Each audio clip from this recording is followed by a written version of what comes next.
Hey, hello everyone, this is Deepika. Welcome to AD Commerce classes. Now, today in this video, from today, we are going to start a new series which is Daily Dose series. Okay, इसमें क्या होगा, Daily Dose series of Commerce में ये होगा कि daily हम एक important topic को डिस्कस करेंगे जो एग्ज़ाम के पॉइंट ऑफ व्यू से आपके इम्पॉर्टेंट है, और बेसिकली ये 2 से 3 4 से 5 मिनट से ज़्यादा ये सीरीज़ नहीं होगी. ओके, ये आज का टॉपिक है थ्योरी ऑफ इररिलेवेंस या फिर MM अप्रोच. इसमें बेसिकली डिविडेंड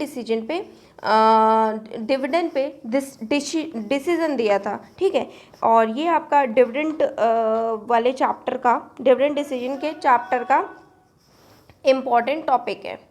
डिविडेंड वाले चैप्टर का इम्पॉर्टेंट टॉपिक है. आपको सभी को पता है फाइनेंशियल डिसीजन, आप सभी को पता है कि फाइनेंशियल डिसीजन हमारे financial decision, investment decision and dividend decision होते हैं. और डिविडेंड डिसीजन को फर्दर सब कैटेगराइज किया गया है MM हाइपोथेसिस में. Walter model, Gordon model, traditional model और लिंटर मॉडल, उसी का ये पार्ट है MM हाइपोथेसिस. वही हम डिस्कस करने जा रहे हैं. MM हाइपोथेसिस को हम थ्योरी ऑफ इररिलेवेंस के नाम से भी जानते हैं. इसमें बेसिकली डिविडेंड पे डिसीजन दिया गया था. इसमें ये बताया था कि फर्म की जो मतलब मार्केट वैल्यू है ना, वो फर्म क्या डिविडेंड पॉलिसी यूज़ कर रही है, एक पर्टिकुलर फर्म क्या डिविडेंड पॉलिसी यूज़ कर रही है, इससे फर्म की मार्केट वैल्यू पर कोई भी असर नहीं पड़ेगा. इसी को इन्होंने नाम दिया था इररिलेवेंट. ठीक है, मतलब आप कुछ भी अपनी फर्म में डिविडेंड पॉलिसी यूज़ कर रहे हो, उसका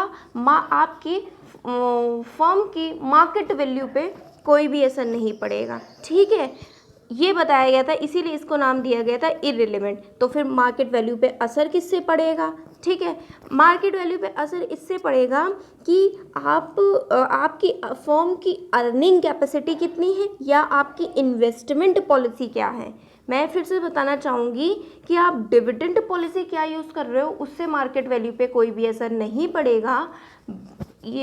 उससे मार्केट वैल्यू पे कोई असर नहीं पड़ेगा, यही बोला गया था. इसीलिए इसको बोला गया थ्योरी ऑफ इररिलेवेंट. ठीक है, तो फिर फर्म की मार्केट वैल्यू पे असर किससे पड़ेगा?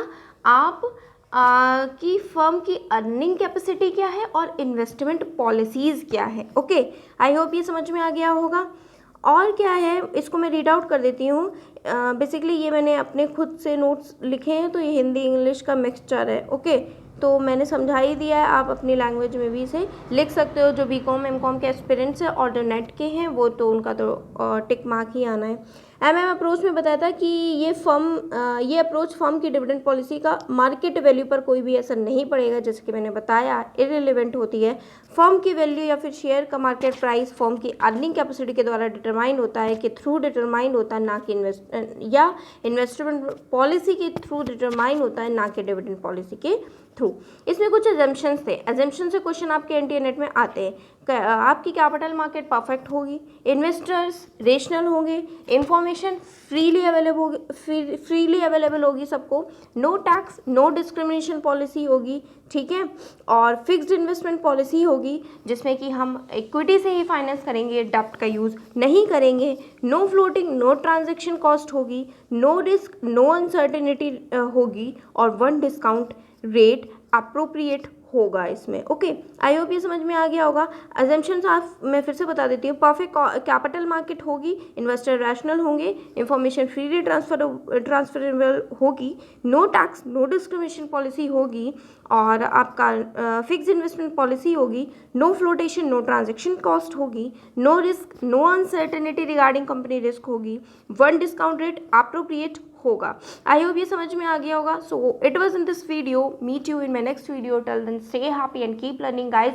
और मेरी प्रीवियस ईयर की भी सीरीज़ चल रही है पेपर 1 की, तो आप प्लीज़ उसे भी देखिएगा. मैंने 16 तक डिसेंडिंग ऑर्डर में 19 से 16 तक कवर कर दिए हैं. आगे भी मैं 12 तक कवर कर दूंगी. Okay, so it was in this video. Meet you in my next video. Till then stay happy and keep learning guys.